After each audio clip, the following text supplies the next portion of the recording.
So, when you're waiting for an important decision, every minute begins to feel like an hour. That's how my life was just a while back, just a couple of months ago. But let's rewind a bit. Hey everyone, you're welcome back to my channel. My name is Lisa. If it's your first time here, you're welcome. And if you're a returning subscriber, welcome. Today, I'm going to be sharing the great news with you. We are moving to Ireland. I'll be sharing our relocation journey from the application process, how I and my husband had to apply separately, and the crazy wait period afterwards.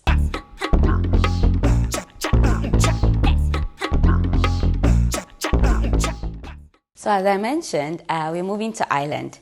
My husband got the critical skills work permit, so he'll be applying for the employment visa, while I'll be applying for the joint family visa type.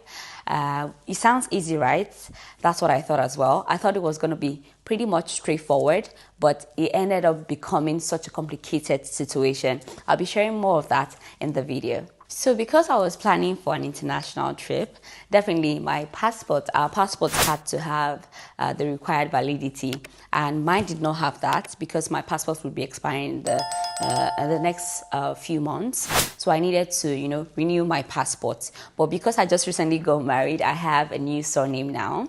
So I thought instead of just renewing my passport, I could also, get my name changed on my passport. So I had to start the entire process of, changing your BVN, updating your NIN and all of that. So I started the entire process and I got my new passport. But I somehow left changing the name on my bank account till last minute.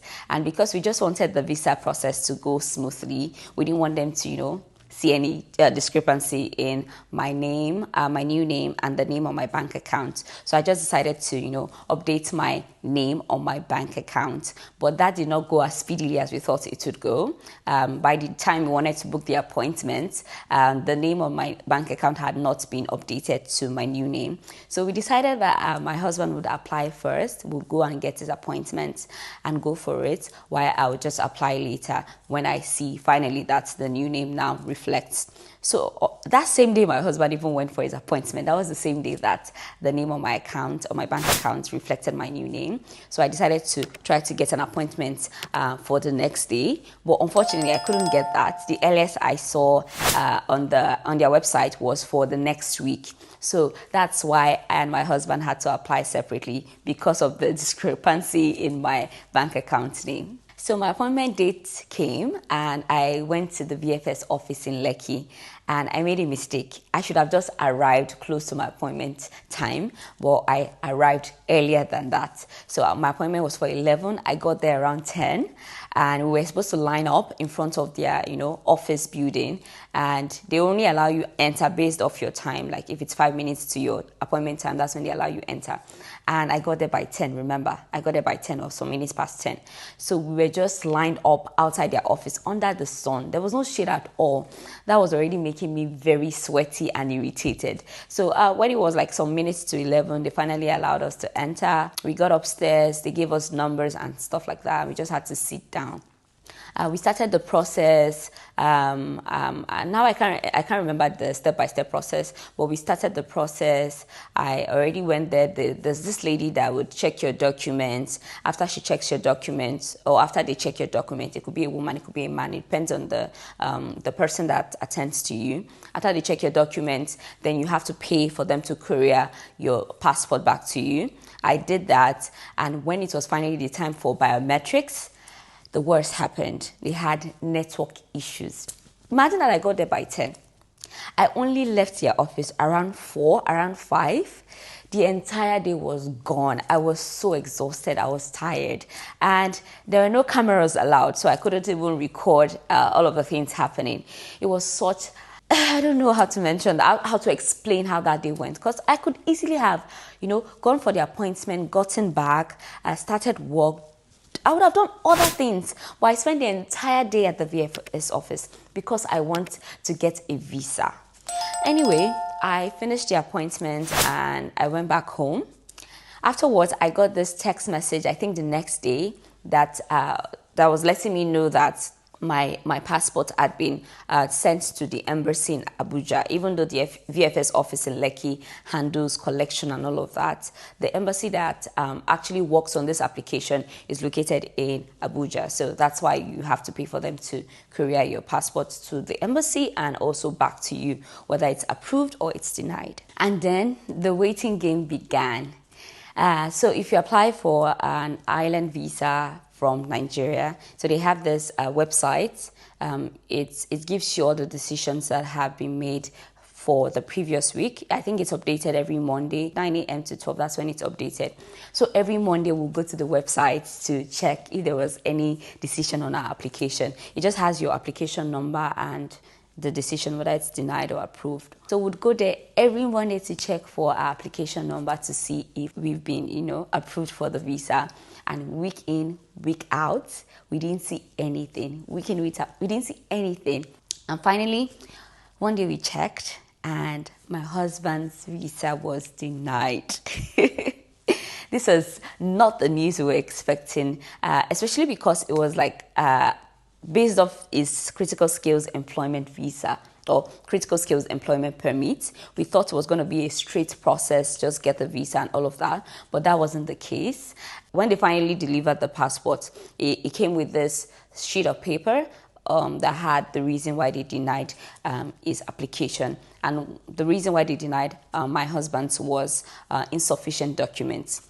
Imagine getting this feedback after I would come here and advise you to add all the necessary documents. I would typically even ask you to add more than they require.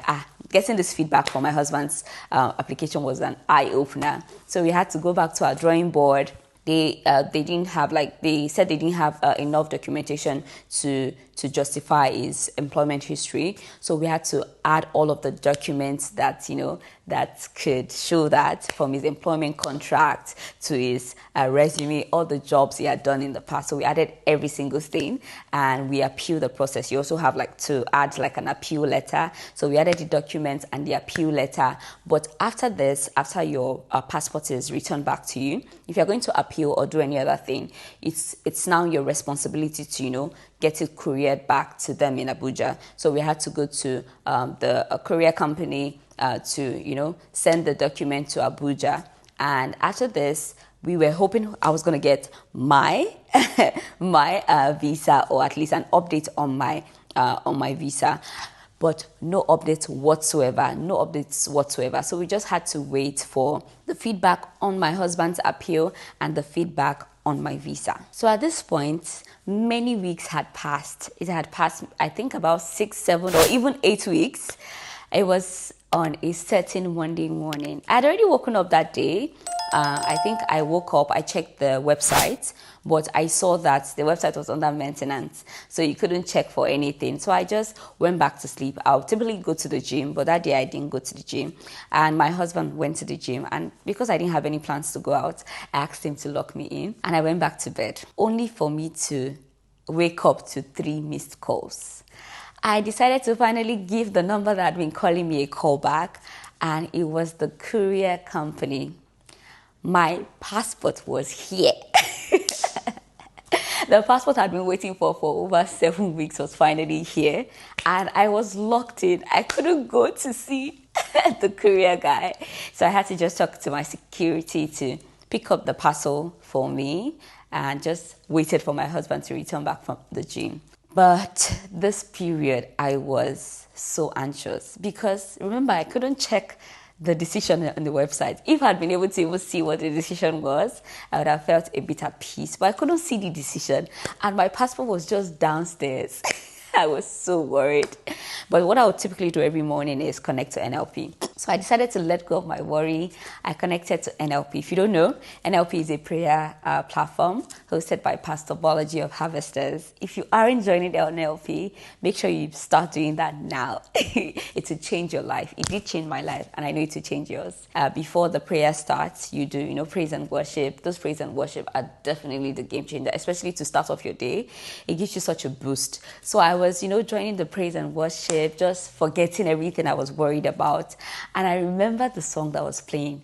So it was Tovechuku by, Nathaniel Bassey. Tovechuku, he has done it for me. So I was just dancing and I heard my husband come in. My husband was back. So that means definitely my passport was back. I ran towards him and I collected the parcel. I checked the decision on my passport. And guess what? Guess what? Visa issue! My visa was approved!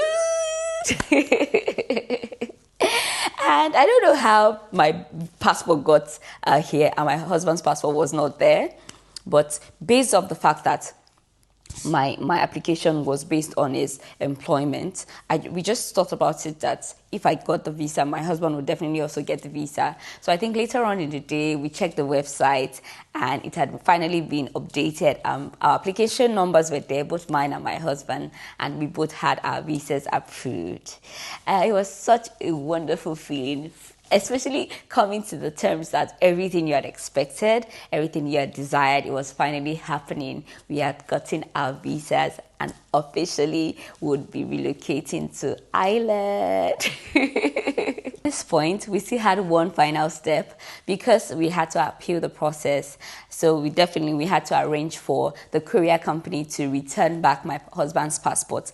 Another waiting. After 8 weeks, another waiting to get the passport to us. So we went to their office and arranged for a GIG to return my husband's passports to us. So even though this process has been so stressful, it was super stressful, but it has taught me some lessons.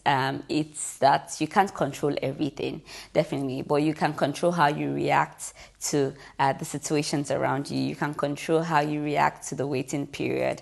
I sang, I prayed to God, I prayed together with my husband. We worshiped God, we thanked God, hoping to hear the best, and we just waited and it all worked out. So if you're in the waiting season, you're expecting something, keep the hope alive.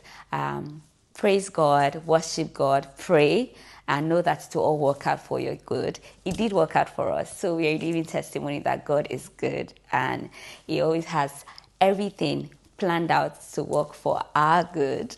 So guys, we are moving. I can't wait to take you along in this journey. If you have been in a stressful visa situation like I was, please leave it in the comment section. I would like to hear all about it. Make sure you turn on the notification bell so you know when I post the next video. It only gets, crazier from here. Like this video, share with your friends, and subscribe if you haven't. And looking forward to seeing you in the next one. Bye-bye.